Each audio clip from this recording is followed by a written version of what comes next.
Thank you for joining me for this special narrated video. There's a lot we're going to go through involving a lot of animals. Here I am moving the cows to the largest pasture in the fun way, using the four-wheeler. Thankfully they know, wherever Johnny is on a four-wheeler, there's treats, and they need to get them. If you remember from the last video, I put the young steer calves in with the older ones. I commented that it was considerably easier than putting the young heifers in with their mothers. And you're going to find out why.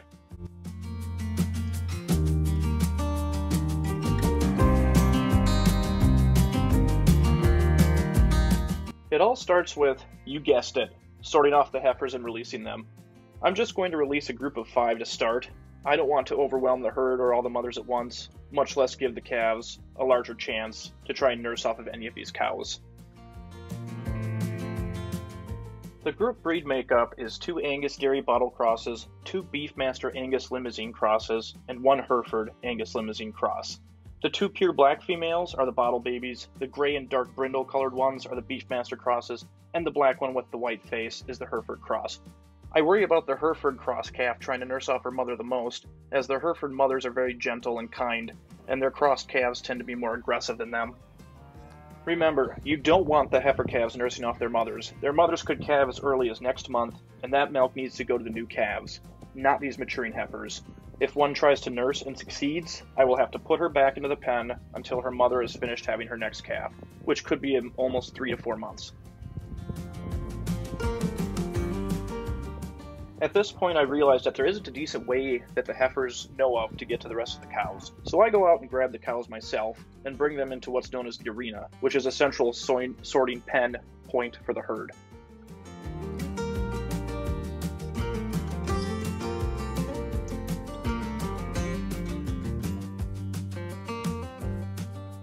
It's really great to have animals that like you. It makes tasks like moving them much easier. With the cows within eyesight of the calves start to make their way over, and socialization begins.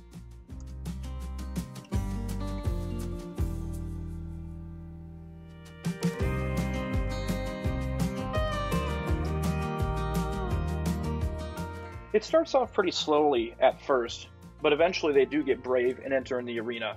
Let's take a look at each individual heifer's journey as they try to find their mothers and try to blend in with the rest of the herd. The brindle Beefmaster calf's mother immediately finds her and calls out to her. The Beefmaster calf, of course, goes over to say hello to her mother, and cleaning commences. There was one attempt to nurse, but one single kick from her mother lets her know that it isn't going to happen. The gray Beefmaster's mother also finds her, but the gray heifer doesn't seem to care. She's always been off in her own world, so I don't know what I expected. After a few days, she did settle down and always stays with her mother now.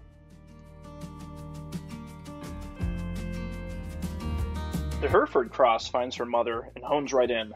Surprise, surprise, she tries to nurse. Mama cow says no and tries to run through the herd to lose the calf. It doesn't work, and she's forced to have a little bit of a standoff with her daughter.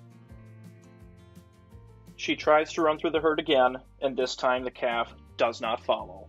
Mom has won this battle.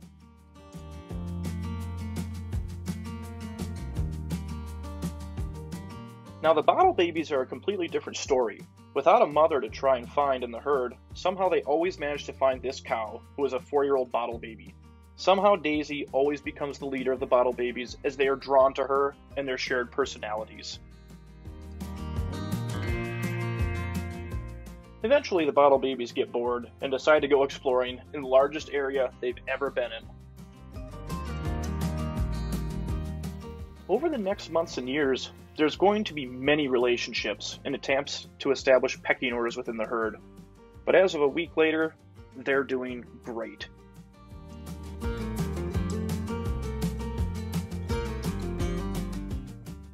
The second group had to be released much later than I had hoped. A snowstorm put their release date back a full week. This group is much more homogeneous, with just 1 Beefmaster cross and the other 4 being Hereford crosses. This time I waited for the cows to come up for their mineral before releasing these heifers. It worked perfectly, and they honed in on the herd like a bunch of furry missiles. Upon entering the arena, I was greeted by the bottle babies from Group 1, and boy did they look clean and great. Being free range really does them well. I did the same check on the brindle Beefmaster calf, and she was the same way. Losing winter hair, looking great, looking happy, looking healthy. And still very friendly.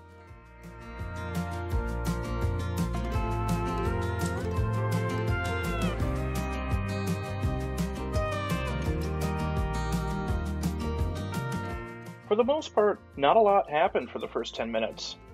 They ran around, they found a dirt pile, they decided to play in the dirt pile. They looked at me like they were busted, and they were. Naughty, naughty calves. Things were going pretty well, until I saw this. I looked over and saw one of the friendliest Herefords I have, little Sophie, being aggressively chased by her calf.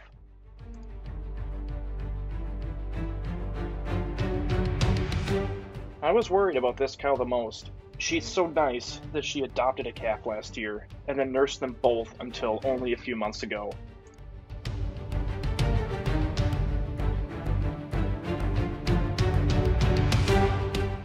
I knew that unless this gentle giant was willing to get more aggressive with her calf, I was going to have to pull the calf out of the herd.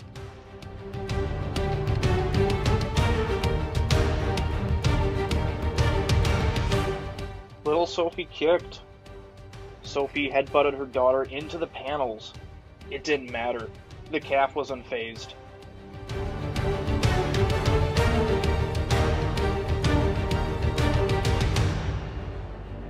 To make matters worse, her adopted daughter then attempted to join the fray. Thankfully, Sophie just tossed her aside like nothing and continued the epic fight with her own daughter.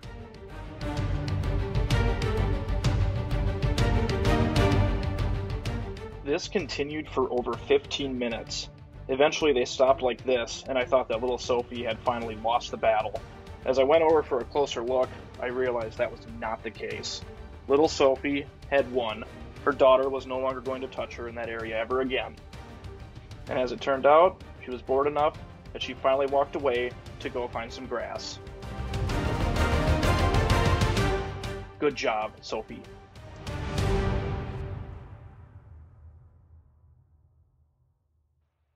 As I was leaving, Sophie's adopted daughter made one more attempt to say hello to her. Sophie wasn't having it, and after a few steps, the calf realized that she should just get out of there.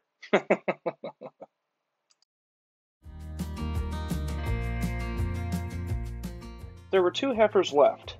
They were both bottle babies. They were too young to go out with the rest of the heifers and the cows, but they were old enough to go out on grass. So, what we did is we tossed them out with the steers.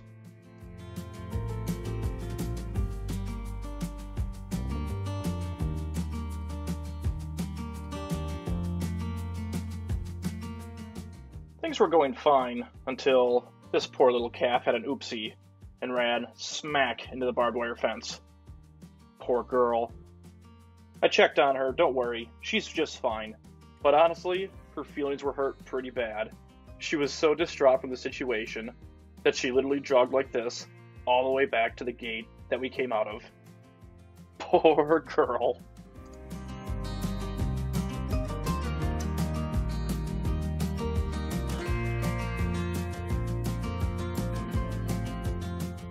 Thankfully, on her way back, she made a stop and said hello to Buster, who, let's face it, he makes everything so much better. After a brief siesta, though, they both came back running and eventually saw their brethren just over the hill.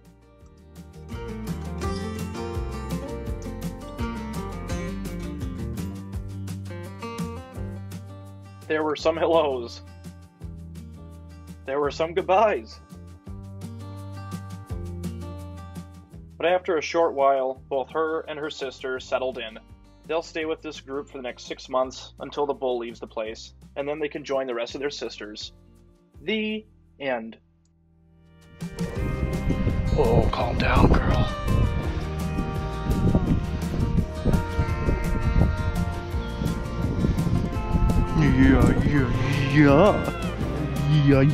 Yeah.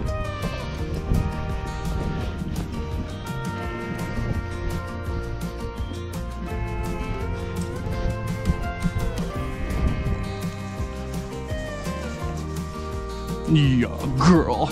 Yeah. Yeah. Such a good girl, aren't you? Yeah, Daisy.